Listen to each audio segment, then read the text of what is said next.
नमस्कार प्रिय शोधार्थियों और विद्यार्थियों, मैं डॉक्टर सरिता चौधरी आज के इस वीडियो लेक्चर में आप सभी का सादर अभिनंदन करती हूँ।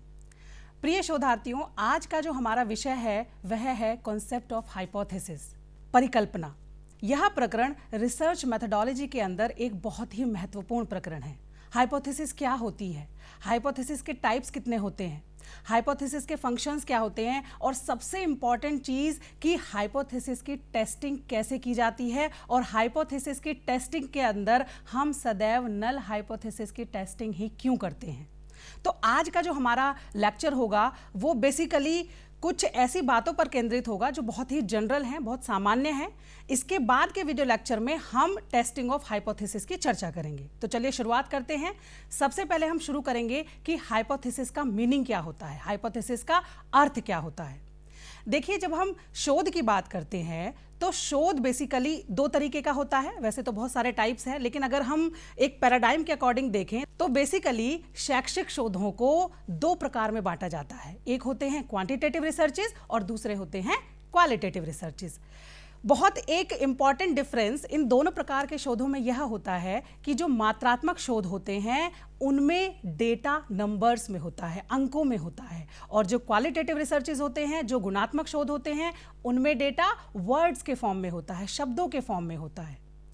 अब जब हाइपोथेसिस की बात की जाती है तो हाइपोथेसिस सीधा सीधा मात्रात्मक शोध से जुड़ी हुई है। क्वांटिटेटिव रिसर्चेस से हाइपोथेसिस का सीधा लिंक है। क्यों लिंक है?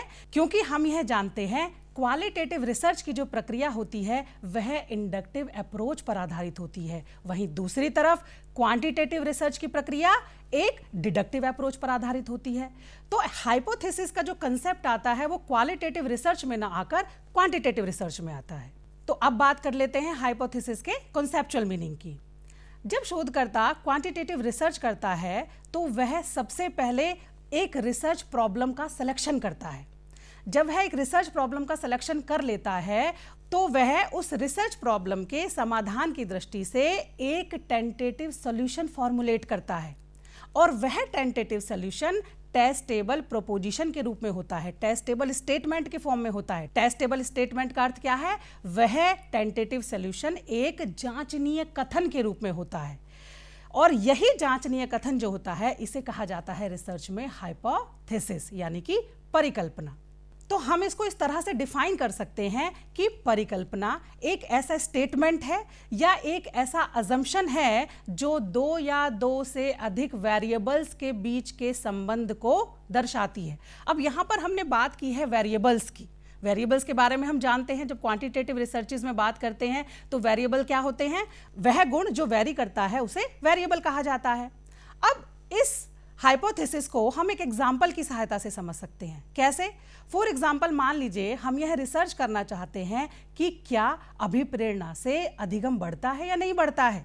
तो यहाँ पर हमारे लिए एक प्रॉब्लम हो गई कि हमें नहीं पता अभिप्रेरणा से अधिगम बढ़ता है या नहीं बढ़ता। तो हम क्या करते हैं, एक टेस्टेबल स्टेटमेंट के तौर पर एक हाइपोथेसिस ये जनरेट कर लेते हैं that the motivation enhances learning, कि अभिप्रेरणा से अधिगम में वृद्धि होती है। तो ये जो टेस्टेबल स्टेटमेंट हमने प्रोड्यूस किया है इसे क्या कहा जाता है? हाइपोथेसिस कहा जाता है। अब यदि हम इसको एक डेफिनेशन के तौर पर देखें तो कर्लिंगर ने 1986 में इसको एक स्टेटमेंट के रूप में परिभाषित किया है। यह बताया है कि the hypothesis is a conjectural statement about relationship between two और मोर देन टू वेरिएबल्स।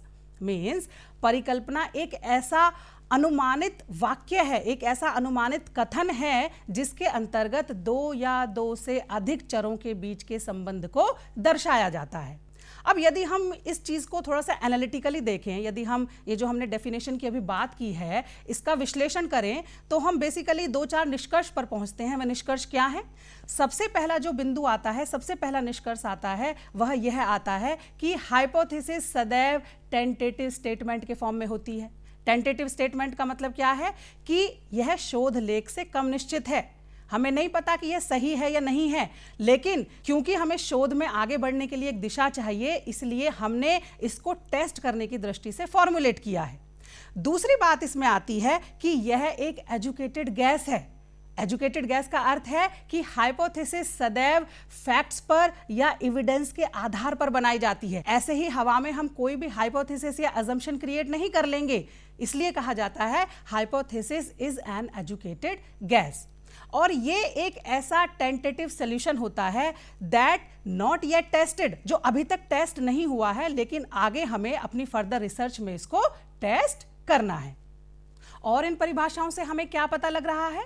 इन परिभाषाओं से हम ये कह सकते हैं कि हाइपोथेसिस दो या दो से अधिक चरों के मध्य संबंध को दर्शाती है। इसका अर्थ यह है कि हाइपोथेसिस में जिन वेरिएबल्स के बारे में चर्चा की गई है उनमें कुछ ना कुछ संबंध अवश्य होता है।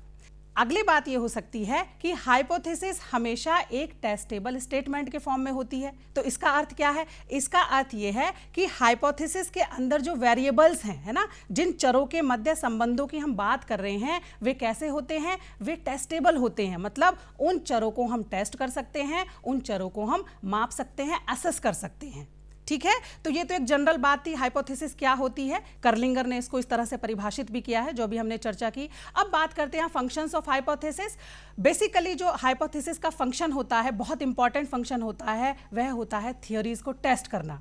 क्वांटिटेटिव रिसर्चेज में जब हम हाइपोथेसिस बनाते हैं तो इसी उद्देश्य से बनाते हैं कि कोई थियोरी होती है, उस थ्योरी से हम हाइपोथेसिस को निकालते हैं, यानी कि डिड्यूस करते हैं और उसकी टेस्टिंग करते हैं कि यह हाइपोथेसिस कहां तक हमारी शोध समस्या का समाधान करने के लिए उपयुक्त है। ठीक है, तो पहला जो फंक्शन होता है जनरल, हम सभी को पता है, टू टेस्ट द थ्योरीज। दूसरा जो फंक्शन होता है वो होता है फॉर्मुलेटिंग द थ्योरीज, मतलब थ्योरी को प्रोड्यूस करने में भी हाइपोथेसिस का प्रयोग किया जाता है। कई बार ऐसा होता है कि बहुत सारी हाइपोथेसिस का निर्माण कर लिया होता है, जिसके अंतर्गत जो सोशल साइंटिस्ट होते हैं या जो साइकोलॉजिस्ट होते हैं, उन्हें उस पर्टिकुलर हाइपोथेसिस के कारण का पहले ही पता होता है। तो वे क्या करते हैं कि बहुत सारी हाइपोथेसिस को एक सिस्टमैटिक और लॉजिकल सीक्वेंस में अरेंज कर किसी थ्योरी का प्रतिपादन कर देते हैं। और सबसे लास्ट में जो बात आती है हाइपोथेसिस के फंक्शन की, वह रिसर्च के एग्जीक्यूशन से संबंधित होती है। यहाँ पर हाइपोथेसिस का जो कार्य होता है वो रिसर्चर को हेल्प करना होता है, रिसर्चर को सपोर्ट करना होता है। हाइपोथेसिस रिसर्चर को रिसर्च कंडक्टिंग के दौरान प्रत्येक स्टेप पर हेल्प करती है। हेल्प करने का मतलब वो उसको गाइड करती है, उसे यह डिसाइड करने में हेल्प करती है कि इस स्टेप पर उसको क्या करना है और क्या नहीं करना है। कहने का अर्थ क्या है कि हाइपोथेसिस रिसर्चर को सैंपल सिलेक्शन से लेकर रिसर्च मेथोडोलॉजी के अंदर डेटा एनालिसिस, रिजल्ट्स और उस रिजल्ट्स का इंटरप्रिटेशन कैसे किया जाएगा, इन सब के लिए सपोर्ट करती है, इन सब के लिए उसे दिशा निर्देश करती है। तो इस तरह से हम जो है हाइपोथेसिस के फंक्शंस को समझ सकते हैं। अब बात आती है बहुत महत्वपूर्ण कि टाइप्स ऑफ हाइपोथेसिस क्या है, हाइपोथेसिस कितने प्रकार की होती है। बहुत सारी बुक्स हम पढ़ते हैं, उसमें हम कई बार ये लिखा हुआ पाते हैं कि हाइपोथेसिस फला 5 प्रकार की होती है, हाइपोथेसिस 6 प्रकार की होती है, हाइपोथेसिस 10 प्रकार की होती है। हमें बहुत ज़्यादा इधर उधर नहीं जाना है। बेसिकली रिसर्च के पर्पस से हाइपोथेसिस केवल 2 ही प्रकार की होती है। कौन से प्रकार की होती है? हाइपोथेसिस एक होती है नल हाइपोथेसिस और दूसरी होती है रिसर्च हाइपोथेसिस। रिसर्च हाइपोथेसिस को यदि हम सरल शब्दों में समझें तो इसे हम कहते हैं हाइपोथेसिस ऑफ डिफरेंस, जो चरों के मध्य अंतर को दर्शाती है। अभी हम आगे बात करेंगे, ठीक है, हाइपोथेसिस ऑफ डिफरेंस। और दूसरी तरफ नल हाइपोथेसिस जो होती है वो होती है हाइपोथेसिस ऑफ नो डिफरेंस। चरों के मध्य रिलेशनशिप की अभी बात की थी हमने। तो ऐसी हाइपोथेसिस जो चरों के मध्य संबंध को दर्शाती है उसे रिसर्च हाइपोथेसिस कहा जाता है, शोध परिकल्पना कहा जाता है। और ऐसी हाइपोथेसिस जो चरों के मध्य संबंध को नकारती है, नो डिफरेंस बताती है, उसे क्या कहा जाता है? नल हाइपोथेसिस कहा जाता है। ठीक, अब हम एक एक करके इनको थोड़ा सा डिटेल में स्टडी करते हैं। सबसे पहली जो बात आती है रिसर्च हाइपोथेसिस की, नल हाइपोथेसिस की बात हम इसके बाद करेंगे। रिसर्च हाइपोथेसिस बेसिकली हम कैसे बनाते हैं और क्यों बनाते हैं, है ना। रिसर्च हाइपोथेसिस बनाने का जो उद्देश्य होता है वह होता है थ्योरी को टेस्ट करना। ठीक है भाई, हम ये टेस्ट करना चाहते हैं कि क्या मोटिवेशन से लर्निंग बढ़ती है। तो हम क्या करते हैं कि जो थियोरीज पहले से पहले अवेलेबल है, जो थियोरीज हमें ये एविडेंस देती हैं, उसके आधार पर हम ये हाइपोथेसिस बना लेते हैं कि हाँ, मोटिवेशन से लर्निंग बढ़ती है। ये हमने हाइपोथेसिस बना ली। तो यहां पर आप ये देखिए, जो हमने हाइपोथेसिस बनाई है कि द मोटिवेशन एनहांसेस लर्निंग, ये किस तरह का एक स्टेटमेंट है? एक अफर्मेटिव सेंटेंस है। तो हम ये बता सकते हैं कि जो रिसर्च हाइपोथेसिस होती है वो क्या होती है? एक सकारात्मक वाक्य होती है। It is an affirmative sentence that is consisted with the existing body of knowledge. यानी कि रिसर्च हाइपोथेसिस एक ऐसा अफर्मेटिव सेंटेंस है जो एग्जिस्टिंग बॉडी ऑफ नॉलेज के साथ क्या है? अनुकूल है, उसके अनुसार है। अलग से कहीं से हम उसको निकाल करके नहीं लाए हैं रिसर्च हाइपोथेसिस को। वो जो ज्ञान का भंडार हमारे पास अवेलेबल है उसी में से हमने उसको डिड्यूस किया है। तो इसका अर्थ यह भी हुआ कि रिसर्च हाइपोथेसिस हमेशा थ्योरी से ही डिड्यूस की जाती है, मतलब थ्योरी से निकाली जाती है, थ्योरी से बनाई जाती है। रिसर्च हाइपोथेसिस को बनाने के लिए एक फर्म थियोरिटिकल बैकग्राउंड का होना जरूरी है, एक सब्सटेंशियल थियोरिटिकल फ्रेमवर्क का होना अति आवश्यक है। बिना थियोरिटिकल फ्रेमवर्क के, बिना साउंड बेसिस के, वो साउंड बेसिस कहाँ से मिलता है? रिव्यू ऑफ लिटरेचर से हमको मिलता है। उसके अभाव में हम रिसर्च हाइपोथेसिस का फॉर्मुलेशन नहीं कर सकते। अब बात कर लेते हैं रिसर्च हाइपोथेसिस के टाइप्स की। रिसर्च हाइपोथेसिस दो टाइप की होती है। एक होती है नॉन डायरेक्शनल हाइपोथेसिस और एक होती है डायरेक्शनल हाइपोथेसिस। अब पहले बात कर लेते हैं नॉन डायरेक्शनल हाइपोथेसिस की। तो नॉन डायरेक्शनल हाइपोथेसिस क्या होती है? नॉन डायरेक्शनल हाइपोथेसिस चरों के मध्य संबंधों या अंतर की दिशा को प्रेडिक्ट नहीं करती, है ना। इसे हम एग्जाम्पल से समझेंगे। यदि हम मेल्स और फीमेल्स की रीडिंग एबिलिटीज के मध्य अंतर को देखना चाहते हैं तो यहां पर हम एक नॉन डायरेक्शनल हाइपोथेसिस इस प्रकार से बना सकते हैं कि there is a significant difference in reading abilities of males and female students, कि मेल और फीमेल स्टूडेंट्स की रीडिंग एबिलिटीज में सार्थक अंतर है। अब हम यहां पर ये तो कह रहे हैं कि मेल और फीमेल स्टूडेंट्स की रीडिंग एबिलिटीज में अंतर है, लेकिन यहां पर हम प्रेडिक्ट नहीं कर रहे हैं कि मेल सुपीरियर है या फीमेल सुपीरियर है, कौन सुपीरियर है तो ये रिसर्च हाइपोथेसिस, लेकिन हम यहां पर स्पेसिफाई नहीं कर पा रहे हैं कि मेल और फीमेल में कौन सा सुपीरियर है इन टर्म्स ऑफ रीडिंग एबिलिटीज। तो इस प्रकार की जो हाइपोथेसिस होती है उसे कहा जाता है non directional hypothesis. For example, there is a significant difference in reading abilities of males and females. अब इस प्रकार की हाइपोथेसिस हम किस सिचुएशन में बनाते हैं? इस प्रकार की हाइपोथेसिस हम जब बनाते हैं जब प्रीवियस स्टडीज बहुत कॉन्ट्राडिक्टरी होती है। फॉर एग्जांपल है कि बहुत सारी स्टडीज में ऐसा देखने को मिला है कि भाई मेल और फीमेल की जो रीडिंग एबिलिटीज है उसमें कोई अंतर नहीं है, बहुत सारी में फीमेल्स की रीडिंग एबिलिटीज में सार्थक अंतर दिख रहा है, बहुत सारी स्टडीज में मेल्स जो हैं वो ज़्यादा सुपीरियर है रीडिंग एबिलिटीज के टर्म में फीमेल्स की अपेक्षा। तो जब बहुत कॉन्ट्राडिक्टरी रिजल्ट हमें मिलते हैं तो ऐसी स्थिति में रिसर्चर नॉन डायरेक्शनल हाइपोथेसिस का फॉर्मुलेशन करता है। अब हम बात करेंगे डायरेक्शनल हाइपोथेसिस की। नॉन डायरेक्शनल हाइपोथेसिस पे हमने डायरेक्शन की बात नहीं की थी। मेल भी सुपीरियर हो सकते हैं, फीमेल भी सुपीरियर हो सकते हैं, लेकिन जब हम डायरेक्शनल हाइपोथेसिस की बात करते हैं तो ये हाइपोथेसिस उस तरह से चरों के संबंध को दर्शाती है जिसमें एक ग्रुप का दूसरे ग्रुप की अपेक्षा सुपीरियर या इंफीरियर होना बताया जाता है। जैसे पहले तो हम ये समझ लेते हैं कि ये हाइपोथेसिस किस सिचुएशन में बनती है। नॉन डायरेक्शनल हाइपोथेसिस तो उस सिचुएशन में बनती है जब आपकी प्रीवियस स्टडीज के जो परिणाम होते हैं वो कॉन्ट्राडिक्टरी होते हैं, लेकिन डायरेक्शनल हाइपोथेसिस आप उस सिचुएशन में बनाते हैं जब आपकी प्रीवियस स्टडीज उस डायरेक्शनल हाइपोथेसिस को सपोर्ट करती है, वहीं से निकलकर वो डायरेक्शनल हाइपोथेसिस आई है। जैसे हम इसी संदर्भ में इसी एग्जांपल के साथ ये लें कि मेल्स आर सुपीरियर और males are greater than females in terms of reading ability. यहां पर हमने एक दिशा दे दी कि फीमेल्स की अपेक्षा जो मेल्स हैं उनकी रीडिंग एबिलिटीज ज्यादा है। तो ये जो परिकल्पना का उदाहरण है ये कैसा उदाहरण है? ये है आपका डायरेक्शनल हाइपोथेसिस का उदाहरण। तो कुल मिला के रिसर्च हाइपोथेसिस के अंदर ये दो तरह की परिकल्पनाएं होती हैं। अब बात करेंगे नल हाइपोथेसिस की। नल हाइपोथेसिस जो होती है उसे सरल शब्दों में क्या कहते हैं? Hypothesis of no difference. ये हाइपोथेसिस चरों के मध्य संबंध ना होने को दर्शाती है। नल हाइपोथेसिस को H0 या H0 से रिप्रेजेंट किया जाता है। और रिसर्चर नल हाइपोथेसिस को अपने शोध में क्यों बनाता है, ये बहुत इंटरेस्टिंग बात है। रिसर्चर नल हाइपोथेसिस को अपने रिसर्च में उसे डिसअप्रूव करने की दृष्टि से बनाता है, उसे डिसअप्रूव करने के पर्पस से बनाता है। अभी हम इस पर भी चर्चा करेंगे, जो कि आज के लेक्चर का एक बहुत ही महत्वपूर्ण पार्ट है कि हम हमेशा नल हाइपोथेसिस क्यों टेस्ट करते हैं, क्यों बनाते हैं, क्यों नहीं हम रिसर्च हाइपोथेसिस जो कि फर्म सब्सटेंशियल ग्राउंड पर आधारित है, जो कि एक फर्म सब्सटेंशियल थ्योरेटिकल फ्रेमवर्क पर आधारित है, हम उसकी डायरेक्ट टेस्टिंग क्यों नहीं करते।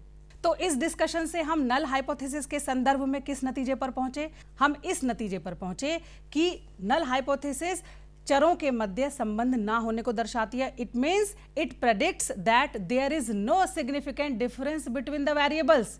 मीन्स यदि हम इसको उदाहरण की सहायता से देखें, जो अभी हमने बात की थी, that there is no significant difference in reading abilities of male and female students. ठीक है, तो इसे हम कहते हैं नल हाइपोथेसिस। H0 से इसे डिनोट किया जाता है, जैसे कि अभी बात की थी। और जो रिसर्च हाइपोथेसिस जो होती है उसे H1 से प्रदर्शित किया जाता है। ठीक है, अब एक और तरह की हाइपोथेसिस की बात होती है जिसे हम कहते हैं ऑल्टरनेट हाइपोथेसिस। जब हम ऑल्टरनेट हाइपोथेसिस की बात कर रहे हैं तो ये कोई नई तरह की हाइपोथेसिस नहीं एग्जिस्टेंस में आती है। एक्चुअली जो रिसर्च हाइपोथेसिस होती है उसी को ही ऑल्टरनेट हाइपोथेसिस कहा जाता है। जब हम टेस्टिंग के दौरान नल हाइपोथेसिस के रिजेक्शन की बात करते हैं और अपनी रिसर्च हाइपोथेसिस के एक्सेप्टेंस की बात करते हैं, तब हम रिसर्च हाइपोथेसिस के स्थान पर ऑल्टरनेट हाइपोथेसिस शब्द का प्रयोग करते हैं। क्यों करते हैं? क्योंकि भाई जो हमारी रिसर्च हाइपोथेसिस है एक्चुअली वो है क्या? वो नल हाइपोथेसिस की अल्टरनेटिव है। यदि आपकी नल हाइपोथेसिस रिजेक्ट हुई है, इसका मतलब कुछ ना कुछ और दूसरा एक्सेप्ट हुआ है, उसका कोई अन्य विकल्प मौजूद है, उसका कोई अन्य अल्टरनेटिव मौजूद है। इसीलिए जैसे ही आपकी नल हाइपोथेसिस रिजेक्ट होती है, हम ये कहते हैं null hypothesis is rejected in favour of alternate hypothesis. Alternate hypothesis मतलब रिसर्च हाइपोथेसिस जो कि आपने पहले बनाई हुई है। ठीक है, अब ये तो थी एक कॉन्सेप्चुअल बात कि कितने टाइप की होती है, क्या इसके फंक्शन होती है और ये होती क्या है। अब हम जिस महत्वपूर्ण बात पर चर्चा करने जा रहे हैं वह एक बहुत ही कंफ्यूजन का विषय है शोधार्थियों के और शिक्षकों के मध्य। क्या है वह बात?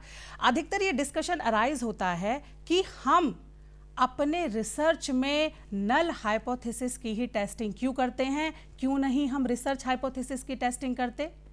क्यों? क्योंकि रिसर्च हाइपोथेसिस को हमने एक फर्म सब्सटेंशियल बैकग्राउंड से निकाला है, थ्योरेटिकल फ्रेमवर्क उसका सॉलिड मौजूद है, फिर भी हम नल हाइपोथेसिस को बना रहे हैं और उसकी टेस्टिंग कर रहे हैं। इसके जो सीधे सीधे तार है, इसके जो सीधा सीधा कनेक्शन है, वह जुड़ा हुआ है फिलॉसफी ऑफ साइंस से। बहुत इंटरेस्टिंग है, समझने का प्रयास कीजिएगा। एक्चुअली है क्या, फिलॉसफी ऑफ साइंस के अंदर कार्ल पॉपर नामक फिलोसोफर ने थ्योरी ऑफ फॉल्सिफिकेशन की बात की थी। याद कीजिए, इस संबंध में हम पहले भी थोड़ी सी चर्चा कर चुके हैं। ये थ्योरी ऑफ फॉल्सिफिकेशन है क्या? कार्ल पॉपर ने ये कहा था कि कोई साइंटिफिक स्टेटमेंट, ध्यान से सुनेंगे, कोई भी साइंटिफिक स्टेटमेंट उसी कंडीशन में ट्रू है और उसी कंडीशन में साइंटिफिक है यदि वह अपने अंदर रिफ्यूटेशन और फॉल्सिफिकेशन के गुण को लिए हुए है। Means a scientific statement is true and scientific if it is having the ability of falsification and refutation। इसका क्या अर्थ है? इसका अर्थ यह है कि कोई भी साइंटिफिक स्टेटमेंट, जो साइंटिफिक स्टेटमेंट आपने थ्योरी से डिड्यूस किया है, या आप थ्योरी भी इसको कह सकते हैं, वह उसी अवस्था में ट्रू और साइंटिफिक माना जाएगा यदि उसके अंदर अपने आप को मिथ्या, अपने आप को गलत साबित करने की योग्यता होती है। अब इसको कैसे समझेंगे, है ना? थोड़ा कंफ्यूजिंग लग रहा होगा कि इसका अर्थ क्या है। इसको हम एक जनरल फिलोसॉफिकल एग्जांपल से समझेंगे, जिसकी बात हम फिलोसफी में अधिकतर करते भी हैं। क्या? ऑल स्वान्स आर वाइट, सारे हंस सफेद हैं।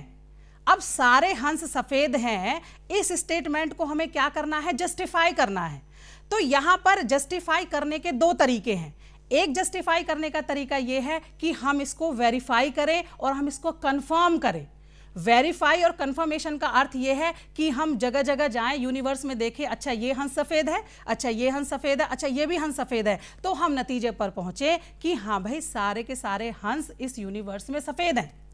तो कार्ल पॉपर यहां पर ये कहते हैं कि ये जो वेरिफिकेशन का तरीका जो है, जस्टिफिकेशन का तरीका गलत है। क्यों गलत है? क्योंकि हम यहां पर अपने साइंटिफिक स्टेटमेंट को कंफर्मेशन और वेरिफिकेशन के द्वारा जस्टिफाई करने की कोशिश कर रहे हैं, ना कि फाल्सिफिकेशन के द्वारा जस्टिफाई करने की कोशिश कर रहे हैं। और साइंटिफिक थ्योरीज को हम कभी भी कंफर्मिटी के आधार पर या सर्टेनिटी के आधार पर ब्लास्ट नहीं कर सकते। उनको वरदान नहीं है कि जो बात आज सत्य है वह कल भी सत्य होगी। तो यहां पर यह कहते हैं कि यदि आपको यह साइंटिफिक स्टेटमेंट या यह सिंपल स्टेटमेंट कि ऑल स्वान्स आर वाइट, इसको सत्य प्रूव करना है, तो आपका नजरिया एक ब्लैक स्वान को ढूंढने का होना चाहिए। यदि वह ब्लैक स्वान आपको मिल जाता है तो यह जो स्टेटमेंट है यह फॉल्स सिद्ध हो जाएगा। यदि आपको नहीं मिलता है, यदि ब्लैक स्वान फाइंड आउट करने में आप सफल नहीं होते हैं, तो ऑटोमेटिकली जो आपने ऑल स्वान्स आर वाइट नामक स्टेटमेंट बनाया था वो अपने आप ही सिद्ध हो जाएगा कि यह सत्य है। तो यहां पर हम ये देख पा रहे हैं कि यह ओपन टू रिफ्यूट है, ओपन टू फाल्सिफाई है। लेकिन जब हम एक काले हंस को ढूंढने के उद्देश्य से उसकी जांच नहीं करते हैं, तो इसका अर्थ यह है कि हम पहले से पहले ही यह मान चुके हैं कि यूनिवर्स में सारे के सारे हंस सफेद है। इसलिए हम क्या करते हैं, सफेद हंस से सफेद हंस को वेरीफाई करते हैं। ये भी सफेद, ये भी सफेद, ये भी सफेद। सेम यही लॉजिक हमारा नल हाइपोथेसिस की टेस्टिंग के साथ आता है। कैसे आता है? हम अपने रिसर्च में रिसर्च हाइपोथेसिस चाहे बनाएं चाहे ना बनाएं, लेकिन टेस्ट तो हम नल हाइपोथेसिस ही करते हैं। कैसे? अब कई बार ये बात आती है, अभी आप ये बोलेंगे कि कोई रिसर्चर तो रिसर्च हाइपोथेसिस बनाता है, कोई रिसर्चर नहीं बनाता है। देखिए, चाहे आप रिसर्च हाइपोथेसिस रिटन फॉर्म में अपनी थीसिस में लिखें या ना लिखें, लेकिन इम्प्लिसिटली रिसर्च हाइपोथेसिस अपने आप ही आपकी थीसिस में बन जाती है। क्यों बन जाती है? क्योंकि वह नल हाइपोथेसिस की अपोजिट होती है। और नल हाइपोथेसिस हम इसीलिए बनाते हैं, हम एक्चुअली नल हाइपोथेसिस के इनडायरेक्ट मेथड द्वारा उस रिसर्च हाइपोथेसिस को टेस्ट कर रहे होते हैं। मतलब हम एक ब्लैक स्वान को खोज रहे होते हैं। क्यों खोज रहे होते हैं? क्योंकि तभी हमारी जो रिसर्च हाइपोथेसिस है वह फाल्सिफिकेशन की कसौटी पर खरी उतर पाएगी। यदि हम नल हाइपोथेसिस को नहीं बनाएंगे और केवल रिसर्च हाइपोथेसिस को टेस्ट करेंगे, तो हम क्या कर रहे हैं, हम रिसर्च हाइपोथेसिस को फाल्सिफिकेशन के द्वारा जस्टिफाई नहीं कर रहे हैं, हम रिसर्च हाइपोथेसिस को कंफर्मेशन द्वारा, वेरिफिकेशन द्वारा उसको जस्टिफाई करने की कोशिश कर रहे हैं, जिसे कि फिलॉसफी ऑफ साइंस के अंतर्गत बहुत सारे फिलोसफर्स इस बात को नकारते हैं। तो इसीलिए रिसर्च हाइपोथेसिस, यदि आप ये कहते हैं कि there is a significant difference in reading abilities of male and female students, तो आपको नल हाइपोथेसिस बनानी ही पड़ेगी। यदि आप नहीं भी बनाएं, आप कहेंगे कि मैं रिसर्च हाइपोथेसिस बनाऊंगी या बनाऊंगा, तो जब आप टेस्टिंग के पास आएंगे तो टेस्टिंग में आप नल हाइपोथेसिस को ही टेस्ट करेंगे, क्योंकि नल हाइपोथेसिस को टेस्ट करने के बाद यदि नल हाइपोथेसिस रिजेक्ट हो जाती है तो अपने आप आपकी वो रिसर्च हाइपोथेसिस एक्सेप्ट हो जाएगी। यदि हम नल हाइपोथेसिस को नहीं बनाएंगे तो रिसर्च हाइपोथेसिस को जस्टिफाई करने का जो एकमात्र तरीका बचता है वह बचता है वेरिफिकेशन का, वह बचता है कंफर्मेशन का, जिसे फिलॉसफी ऑफ साइंस के अंतर्गत सिरे से नकार दिया जाता है, जो एक साइंटिफिक स्टेटमेंट की कसौटी को फुलफिल नहीं करता है। यही कारण है कि रिसर्च में चाहे आप रिसर्च हाइपोथेसिस बनाओ चाहे ना बनाओ, आपको नल हाइपोथेसिस को ही टेस्ट करना है, क्योंकि नल हाइपोथेसिस के द्वारा आप एक ब्लैक स्वैन को ढूंढने की कोशिश कर रहे हैं, जो आपकी रिसर्च हाइपोथेसिस की सत्यता या असत्यता को सिद्ध करता है। तो ये जो है, जो हम ये बात करते हैं कि नल हाइपोथेसिस की टेस्टिंग क्यों होती है, क्यों हम रिसर्च हाइपोथेसिस की टेस्टिंग नहीं करते, तो इसका जो कनेक्शन है, इसका जो रिलेशन है, वो फिलॉसफी ऑफ साइंस के अंतर्गत सीधे सीधे जुड़ा हुआ है। इसमें एक बहुत इंटरेस्टिंग बात भी आती है कि ये वाली बात हम कहते क्यों हैं। एक्चुअली है क्या कि डेविड ह्यूम और कार्ल पॉपर ने एक जो प्रॉब्लम ऑफ इंडक्शन को बहुत अच्छे से बताया है। इन्होंने ये बताया है कि जो बात बरसों से सही सिद्ध हो रही है आपके ऑब्जर्वेशन के आधार पर, वो जरूरी नहीं है कि वो कल भी सही सिद्ध होगी। फॉर एग्जाम्पल, यदि आप रोज सुबह 5 बजे मॉर्निंग वॉक के लिए जा रहे हैं, ठीक है, और जाते हैं, सालों से जाते रहे हैं, तो इसका बिल्कुल भी अर्थ ये नहीं है कि आप कल भी या आगे भी 5 बजे ही मॉर्निंग वॉक के लिए जाते रहेंगे। वो कहते हैं कि प्रीवियस या पास्ट एविडेंसेस के बेसिस पर हम फ्यूचर का प्रेडिक्शन नहीं कर सकते। थ्योरीज को टेस्ट करने का केवल एक ही तरीका है, थ्योरीज को टेस्ट कीजिए, उन्हें स्क्रूटनाइज कीजिए और उनके अंदर से एरर को एलिमिनेट कीजिए। ये कहती है फिलॉसफी ऑफ साइंस। इसी के द्वारा जब यदि हम इसको कनेक्ट करने की कोशिश करें तो जो थ्योरी ऑफ इवोल्यूशन है डार्विनवाद की, वो इसी फिलॉसफी ऑफ साइंस के ऊपर बेस्ड है कि नई थ्योरी का डेवलपमेंट कैसे हो रहा है। जब पुरानी जो थ्योरीज होती हैं उसमें कुछ संशोधन होता है, उसमें कुछ एरर्स को एलिमिनेट किया जाता है, तो टाइम टू टाइम नई नई थ्योरीज का डेवलपमेंट होता रहता है। यदि मान लीजिए हम रिसर्च हाइपोथेसिस को डायरेक्ट टेस्ट करेंगे तो नई थ्योरी तो बनेगी ही नहीं, है ना। और यदि मान लीजिए, क्योंकि हम क्या रहेंगे, एक तरह से बायस रहेंगे, हम प्रीवियस रिसर्चेस तो पहले से ही सपोर्ट कर रही हैं, तो हमारा जो एक मेंटल स्टेटस रहता है वो ये रहता है कि हमारी रिसर्च हाइपोथेसिस ट्रू होनी चाहिए। लेकिन क्राइटेरिया यहाँ पे थोड़ा सा डिफरेंट हो जाता है। हम बिल्कुल नहीं कह रहे कि रिसर्च हाइपोथेसिस फॉल्स है या फेक है, लेकिन यदि वो फेक है तो उसको फेक दिखाया जाना चाहिए। इसीलिए रिसर्च हाइपोथेसिस के स्थान पर सदैव नल हाइपोथेसिस को ही टेस्ट किया जाता है। तो आज हमने कुछ बहुत ही महत्वपूर्ण विषय पर चर्चा की है, जिसके अंतर्गत ये एक बहुत ही जनरल डिस्कशन है और बहुत ही इंपॉर्टेंट डिस्कशन है, जो कई बार माइंड में आता है, लेकिन यदि फिलॉसफी से इसको जोड़े, फिलॉसफी ऑफ साइंस से यदि इसको जोड़े, तो इसका जस्टिफिकेशन हम बहुत आसानी से दे सकते हैं। तो आज के लिए इतना ही। अगले वीडियो लेक्चर में हम टेस्टिंग ऑफ हाइपोथेसिस की बात करेंगे और उसके अंतर्गत मोस्ट इंपॉर्टेंट टाइप 1 और टाइप 2 एरर की बात करेंगे। बहुत बहुत धन्यवाद।